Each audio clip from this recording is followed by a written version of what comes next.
Hi, my name is Eric. I'm just going to make a vlog about a surgery I'm getting tomorrow to treat sleep apnea. How this all kind of started was I went to my doctor. I was feeling really exhausted all the time. I would have a hard time getting out of bed in the morning. When I get back from work, I just kind of felt like taking a nap, didn't really feel like doing anything. I'm just really tired. My energy levels are really low. And my general doctor just ordered a sleep study. It's really easy. It was a little box I took home. You hook a few things up to your nose, and you just sleep. It's pretty easy. You don't have to actually go to a sleep center and sleep, and it's very simple.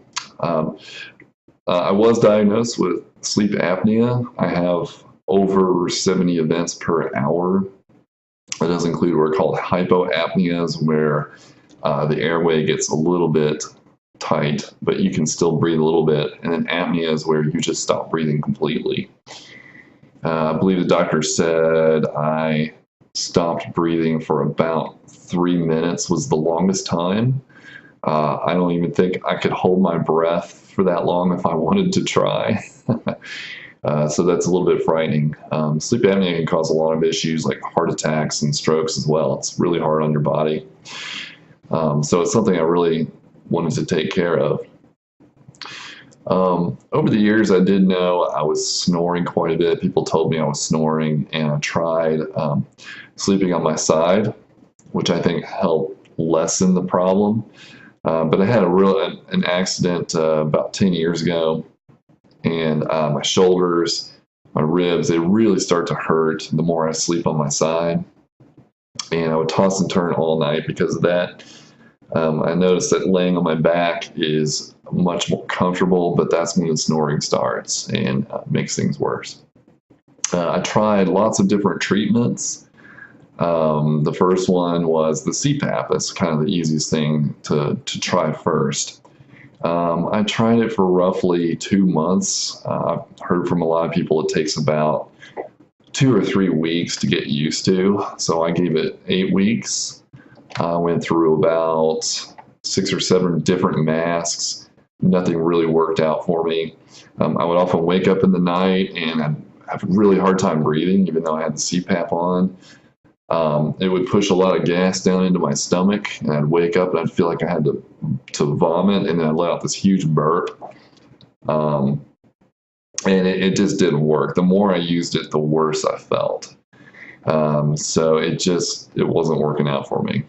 I then moved on to try a mouth guard device. I can't remember. I think it's Meyerson is the brand. My dentist helped me with this. There's like kind of a retainer thing you put in your mouth with these pegs, and then you've got these kind of rubber bands that connect your teeth together and pulls your jaw forward at night. That really didn't help at all. It just made my jaw hurt a lot, and my teeth hurt a lot, and it didn't do me any good. After the mouthguard device, I decided to look for an ENT in town. Was referred to Dr. Wayne Collin, and he suggested doing what's called a hyoid myotomy. The way that surgery works is there's a bone here in the throat, and basically you have these elastic bands that get attached inside the chin here. You can see I've got a scar here from that surgery. That surgery has about a 50% success rate. It took me about a couple weeks to recover from that. It didn't work. It took a long time for the swelling to go down. I was very hopeful that maybe when all that went down, it would get better, but it just didn't work. 50% success rate, flip a coin. Well, it didn't work out for me. The doctor did mention that because I have a very receded chin, that probably has a lot to do with it. So he suggested that really the only other treatment to try at this point was the maxillomandibular advancement. So that will actually enhance that other surgery's results as well. They'll work together. So this maxillomandibular advancement, which is a mouthful, I'm going to call it MMA, which also stands for mixed martial arts. It's known to have about a 90% success rate. My doctor said that typically it works for people unless they're very obese. For those people, it doesn't work quite as well, but I don't have that problem. I'm very skinny, so I'm hoping that this surgery will work. What it does is it brings your top and bottom jaws forward by about ½ an inch. And what that does, it opens up the airway below and above that much. And that has a really good success rate. And this is where it gets kind of gross here, but they achieve this by, for the lower jaw, they actually split the jaw lengthwise.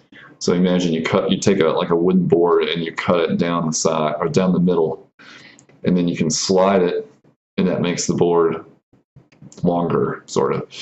Then they bolt the board bolt the jaw back together. That leaves a couple of thin spots in the jaw. So what he does, he actually will graft bone from the cranium up here, put that in the jaw where the thin spots are.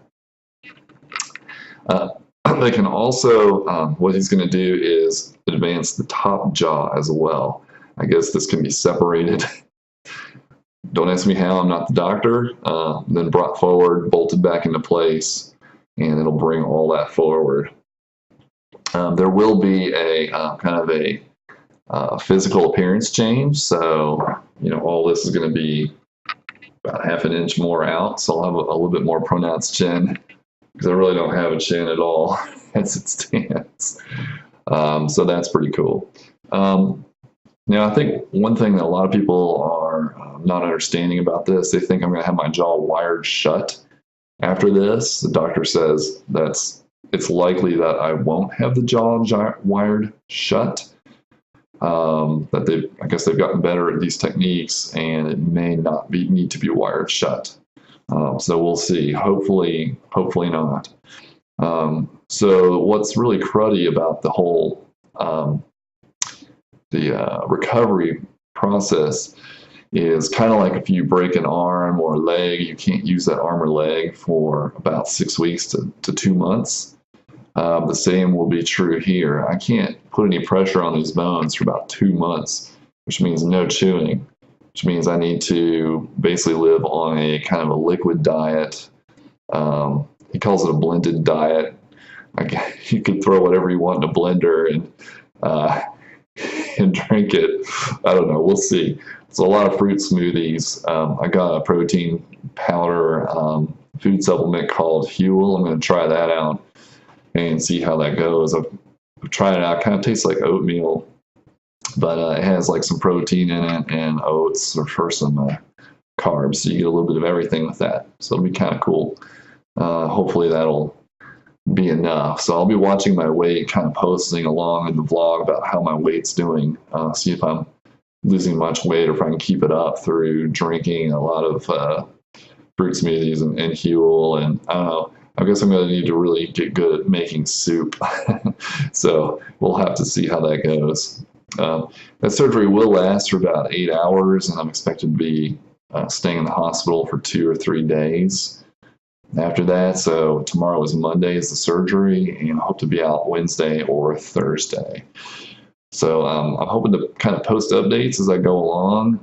Mainly I want to help people who are considering the surgery to get more information about it. Maybe that'll help them make their choice. And for those who know me in person, to kind of give you updates about where I am. So this is day -1. Surgery tomorrow is day 0. So I hope to have an update for you tomorrow. Bye.